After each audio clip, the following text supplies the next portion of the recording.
आदाब, मैं Mohammad Amjad Ali. Prime time में आपका खैर मकदम है। नाज़रीन किराम, फेफड़ों से मुताल्लिक़ कई अमराज़ पाए जाते हैं जिसमें बहुत पुरानी जो बीमारी है वो दम्मा काफ़ी अवाम में मशहूर है, और लोग ये भी कहते हैं कि दम्मा दम के साथ ही जाता है। जिसको दम्मा पकड़ लेता है वो वक्तन-फ़ौक़्तन बड़ी ही तकलीफ़ का शिकार होता है। अवाम को ये जानने की ज़रूरत है कि दम्मा क्या चीज़ है, क्यों होता है, किसको होता है, कैसे होता है, और फिर उससे किस तरह से बचा बचा जा सकता है, ये तमाम तफ़सीलात। आज हम आपको एक ऐसे यंग पल्मोनोलॉजिस्ट यानी कि फेफड़ों के अमराज के नौजवान डॉक्टर से मिलाते हैं, जो कि बहुत ही कम अरसे में बहुत ही कमाल दिखाए हैं। ख़ास तौर पे जब कोविड आया था, तो इन्होंने कई मरीज़ों को इलाज करके उनको ठीक किया। यहाँ तक कि उनके खुद ख़ानदान वाले और ससुराल वाले भी जब मुतासिर हुए, तो इनके ही इलाज से वो शिफ़ायाब हुए। हालाँकि ससुराल वाले तो ज़रा एहतियात से काम लेते हैं, मगर ये ससुराल में भी इतने मकबूल हैं कि जो है वो भी इनके इलाज को पे ट्रस्ट किए और वो शिफ़ायाब हुए। मेरे ख़्याल से ये आवाम के लिए ऐसे डॉक्टर्स बहुत ही कारामद साबित होते हैं। मेरी मुराद है डॉक्टर यासीन मोहिउद्दीन से, जो कि फ़िलवक़्त विरिंची हॉस्पिटल में बरसर ख़िदमत हैं। इसके अलावा इन्होंने पीजी करने के बाद बहुत सारे बड़े दवाख़ानों में, ओवेसी हॉस्पिटल और फिर केयर हॉस्पिटल, दीगर बड़े-बड़े हॉस्पिटल में इन्होंने खिदमत अंजाम दी। तो मेरे ख़्याल से आपके लिए ये एपिसोड बहुत ही इन्फॉर्मेटिव रहेगा। डॉक्टर यासीन, आपका बीबीएन चैनल पर खैर मकदम है। जी, आदाब अमजद साहब। ख़वातीन हज़रात, सबसे पहले मैं अमजद साहब का शुक्रिया अदा करता हूँ, उन्होंने मुझे इसके लिए बुलाया ताकि लोगों में भी आवाम में एक इंफॉर्मेशन के तहत एक अच्छी-सी बात फैले कि अस्थमा क्या है, उसका सही इलाज क्या है और उसका जब इलाज होता है तो कितने अरसे के लिए होता है, और अगर वो इलाज ना करवाएँ तो उसके भी क्या कॉम्प्लिकेशंस होते हैं, ये आवाम में ताकि अच्छे से पता चले और करेक्ट इन्फॉर्मेशन जाए। क्योंकि मिस इन्फॉर्मेशन बहुत है आजकल की दुनिया में, हुँ। सब लोग फ़ोन में देखते हैं या कोई और उनको कुछ गलत बात बता देता है। मैं चाह रहा था कि एक ऐसी प्लेटफ़ॉर्म पे जहाँ पे ज़्यादा से ज़्यादा लोग आके देखते हैं, वहाँ से आपके ज़रिए मैं ये बात पहुँचाना चाह रहा था। बहुत अच्छे। सबसे पहले मैं ये जानना चाहूँगा, दम्मे की तारीफ़ क्या है? और ये जी, दम्मा जब होता है तो उसके सिम्पटम्स क्या पाए जाते हैं? जी, दमा जो अस्थमा जिसे हम आम भाषा में दमा की शक्ल में जानते हैं। देखिए, इसके अलामात जो सबसे ज़्यादा कॉमन हैं, वो है साँस लेने में तकलीफ़, हुँ। व्हीज़िंग व्हीज़िंग जैसे कि अपने सीने में से एक ख़ास तरह की आवाज़ आती है, जैसे कोई सीटी मार रहा है, वैसी आवाज़ आना, और आपके चेस्ट में, फेफड़ों में टाइटनेस आ जाना और खाँसी। ये इसके 4-5 बहुत ही कॉमन अलामात हैं। इसके अलावा कई लोगों को शायद अगर स्टेज आगे बढ़ जाए तो एड़ियों में सूजन आ जाना या सीने में शदीद दर्द होना, ये भी हो सकता है। आपने बताया कि लेबर्ड ब्रीथिंग ब्रीदिंग होती है, साँस लेने में तकलीफ़ होती है, और साँस लेने के वक़्त सीटी की जैसी आवाज़ आती है, और चेस्ट में टाइटनेस होता है, और जब ये बात आगे बढ़ जाए तो चेस्ट में पेन भी होना शुरू होता है। तो चेस्ट में पेन तो दिल की वजह से भी होता है, दिल के अमराज़ की वजह से भी होता है, गैसेस की वजह से भी हो सकता है। तो फिर अगर किसी को ये शिकायत हो रही हैं, तो इन्हें ये कैसे पता चलेगा कि इन्हें अस्थमा है, यानी कि दम्मा है?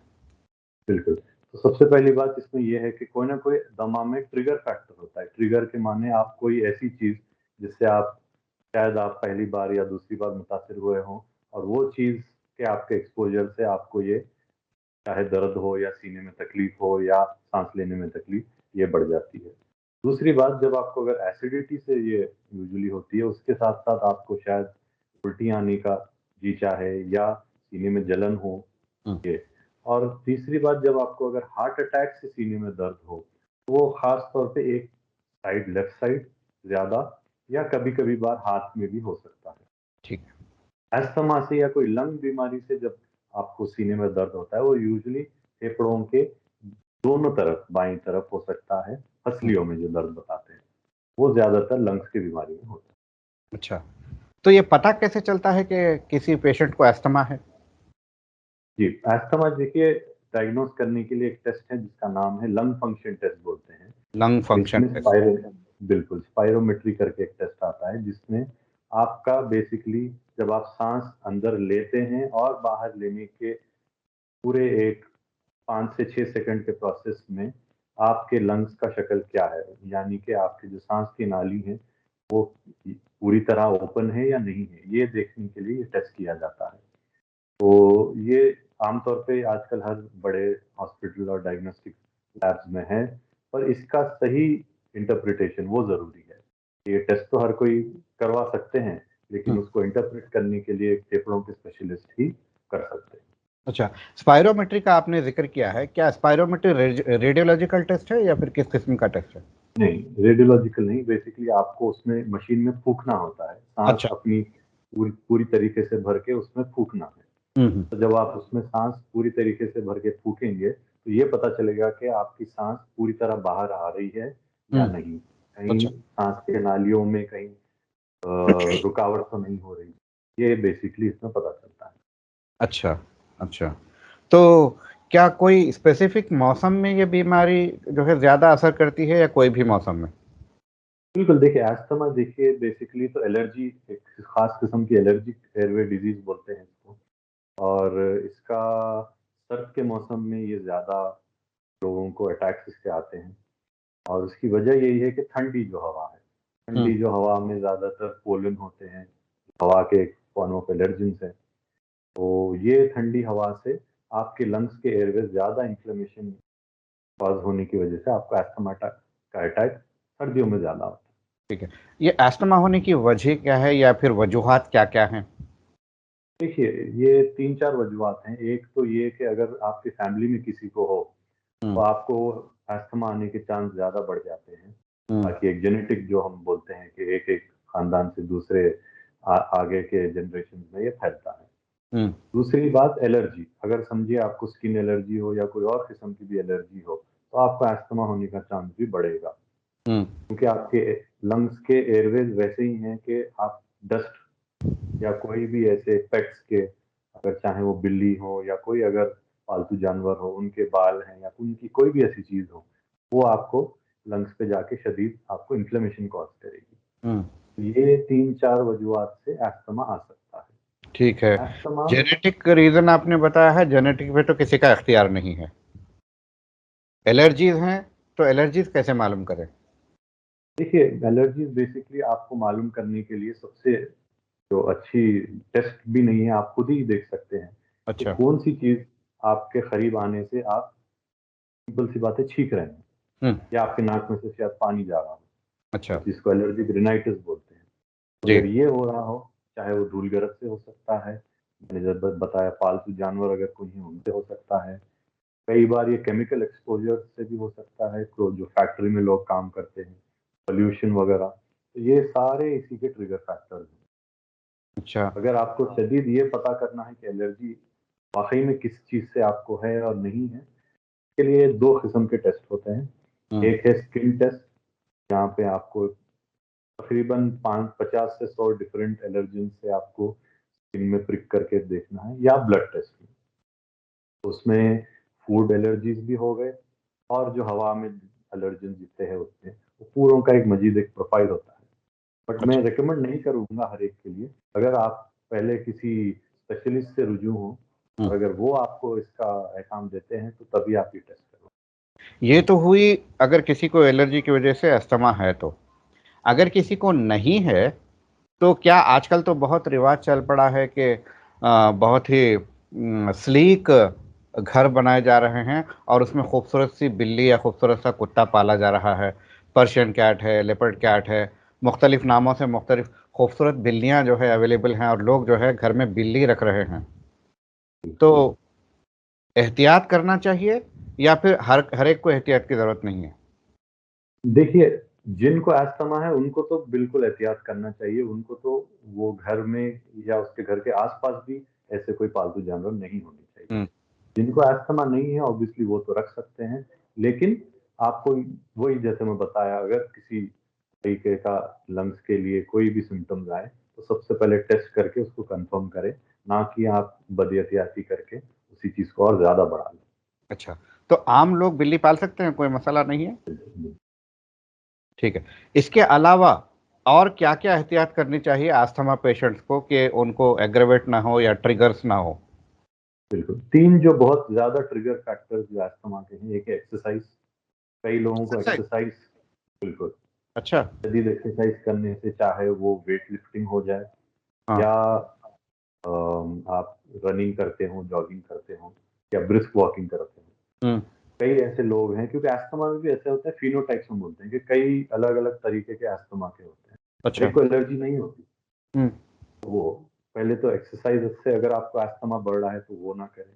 अच्छा। दूसरी कॉमन बात जो मैंने एलर्जी की बताई, ये पूरे जितने भी एलर्जेंस हो जाएँ, चाहे हुँ, वो कॉकरोच का डस्ट हो या कोई पोलन हो या कोई धूल-गरद हो या पालतू जानवर का हो, कोई भी होने दो, अच्छा। वो आप हटाएँ। और तीसरी चीज़ पॉल्यूशन, हुँ, चाहे वो एयर पॉल्यूशन कार से हो, केमिकल से हो, फैक्ट्री में हो, ये सब का भी आपको एहतियात करना पड़ेगा। ये 3 मेजर चीज़ हैं जो आप अवॉइड करें। इसके साथ-साथ आता है सिगरेट। हुँ, अगर आपको अस्थमा है और अगर आप सिगरेट या हुक्का भी अगर पीते हुँ। हैं, तो आपको ना सिर्फ अस्थमा बढ़ने का चांस ज़्यादा है, आपको लंग्स में इन्फेक्शन आने का चांस ज़्यादा है और आपके लंग्स मज़ीद कमज़ोर होने का चांस भी बहुत ज़्यादा है। अच्छा, अच्छा। आपने जो है सिगरेट और फैक्ट्रीज़ की भी बात की है, तो फैक्ट्रीज़ में काम करना आम आदमी के लिए ओके है या फिर रिस्क बढ़ता है? जिनको अस्थमा है उनको तो नहीं करना चाहिए आम आदमी की बात। और एग्ज़ैक्टली आम आदमी के लिए अभी ऐसा है कि हम हर 1 साल उनको लंग स्क्रीनिंग करके एक टेस्ट करते हैं। तो हुँ, ये हर फैक्ट्री में जो-जो काम करते हैं उनको बाय डिफ़ॉल्ट ये हेल्थ इंश्योरेंस में कवर होता है। हुँ। और अगर हम ये देखें कि किसी का लंग फंक्शन मज़ीद कम हो रहा है 1 साल के दौरान, तो फिर उसको वो काम से हटा देते हैं। अच्छा। तो आम तौर पे तो काम कर सकते हैं लेकिन प्रोटेक्शन के साथ, चाहे वो मास्क हो जाए या दूसरे मज़ीद प्रोटेक्शंस। ठीक है। डॉक्टर अस्थमा के लिए कोई ऐज लिमिट है? बचपन में आता है या फिर मिडल ऐज में या बाद में या फिर कभी भी आ सकता है? 2 किस्म के अस्थमा होते हैं जो एज में हम डिवाइड करते हैं। एक है कि जो बचपन में आएगा चाइल्डहुड अस्थमा बोलते हैं। हुँ, एक है जो बड़े लोगों में एडल्ट ऑनसेट अस्थमा है। हुँ। वैसे तो अस्थमा बच्चों में कॉमन होता था ज़्यादा, पर अब हम देख रहे हैं कि काफ़ी जो 50 साल के हों, 40 साल के हों, उनमें भी अस्थमा आ रहा है। अच्छा। तो इसकी मेन वजह मैं यही बताऊँगा जो एनवायरनमेंट फैक्टर्स हैं, चाहे वो सिगरेट स्मोक हो जाओ या एलर्जीज़ या पॉल्यूशन। इसी वजह से आजकल हम देख रहे हैं कि बड़े लोगों में भी या ज़्यादा उम्र के लोगों में भी 60-70 साल वालों में भी अस्थमा आ रहा है। अच्छा। अगर किसी को अस्थमा का जो है डिज़ीज़ आ जाए और वो देर तक बदएहतियाती करे, उसको बीमारी को नज़रअंदाज करे, उसका इलाज ना कराए, तो क्या-क्या नुकसानात हो सकते हैं? बिल्कुल, देखिए एक तो ये है कि 4 स्टेज हैं अस्थमा के। शुरू में mild, then mild to moderate, moderate to persistent, then severe बोलते हैं।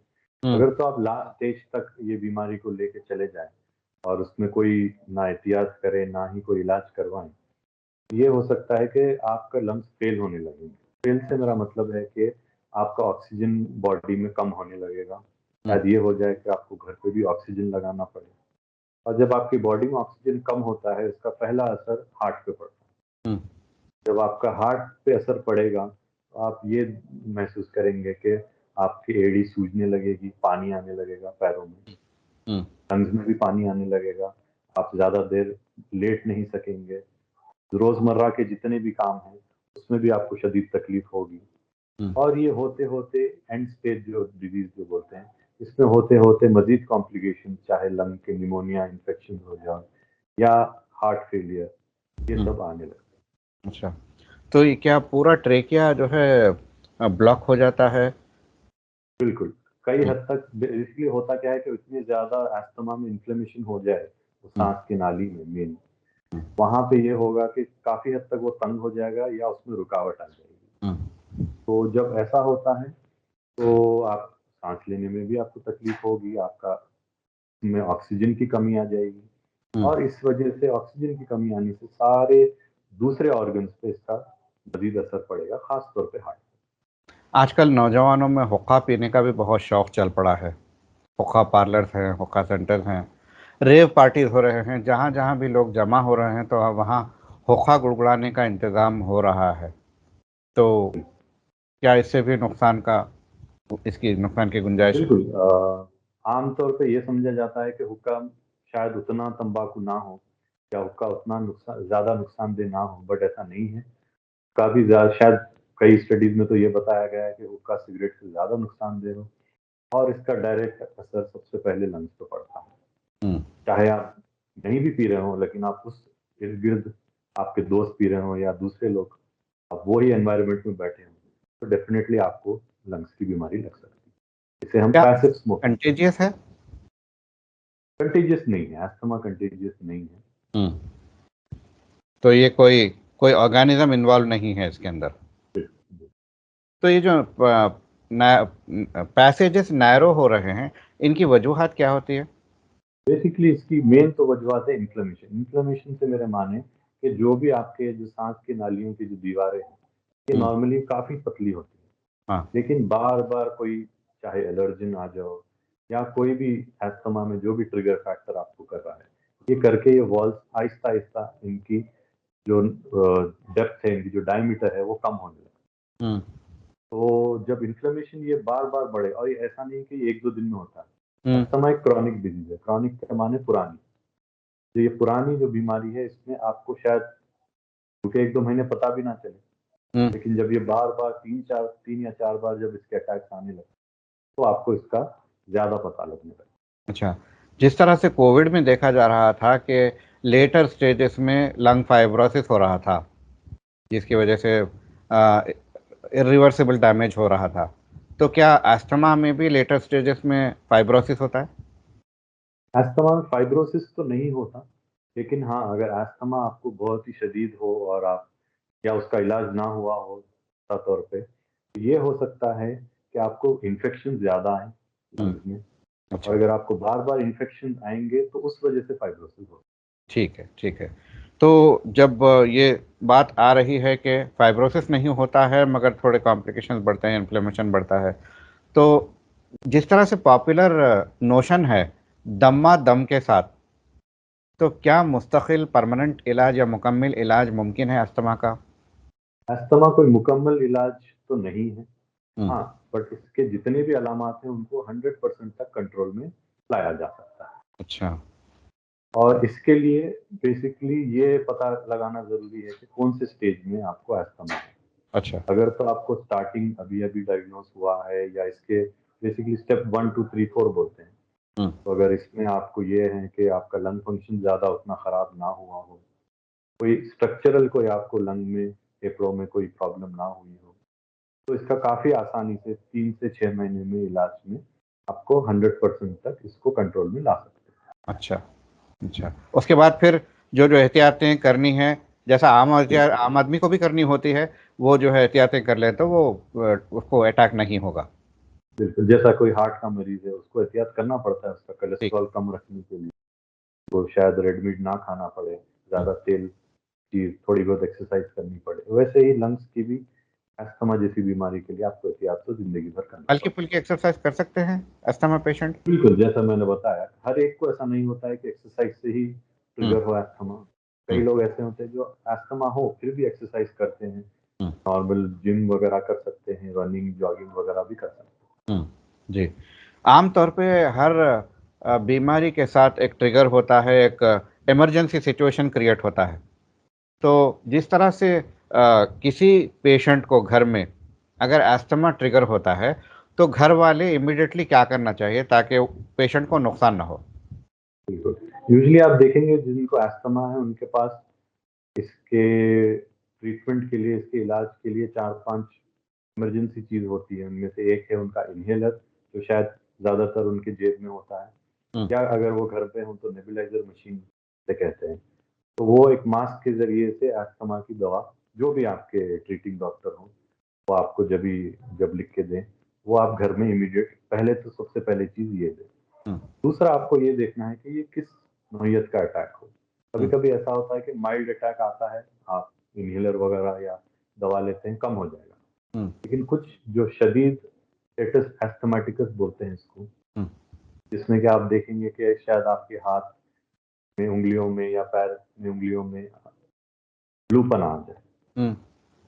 या आपका चेहरा थोड़ा फूलने लग जाए। अच्छा।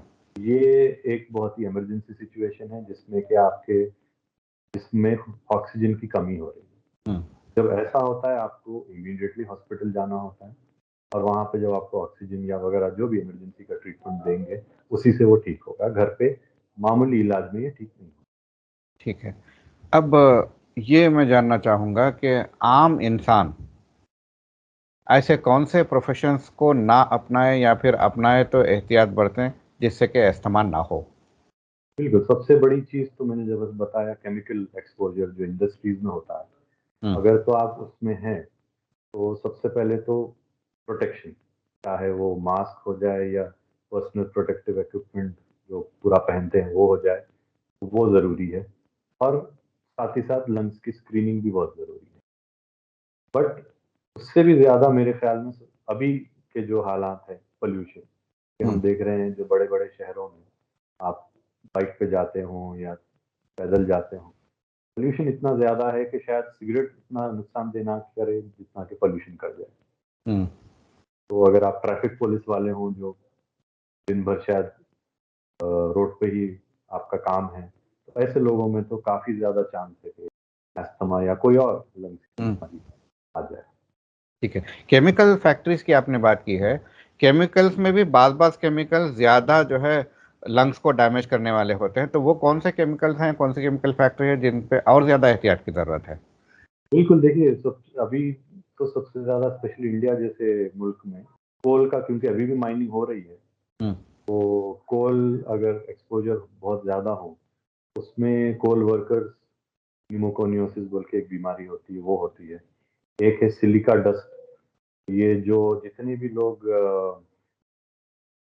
इसमें काम करते हैं जहाँ पे काँच को बनाते हैं या काँच को तोड़ने का काम होता है। हुँ, काँच के भी बहुत से बारीक डस्ट पार्टिकल्स वो भी लंग्स में अंदर आ सकते हैं। अच्छा। तो ये सब भी ना सिर्फ अस्थमा कॉज़ करेंगे, ये सब मज़ीद अगर इसको ना रोका जाए, सिलिकोसिस और दूसरे लंग डिज़ीज़ेज़ भी कॉज़ कर सकते हुँ, हुँ, हुँ। कोयले की खान की बात आपने की है, तो ब्लैक लंग डिज़ीज़ के नाम से भी मैंने सुना था, हैं। तो वो भी होने के चांसेस है। बिल्कुल, बिल्कुल। और ये पोल जो वर्कर्स की बात रखने का काम करते हैं, और क्या कुटनी है?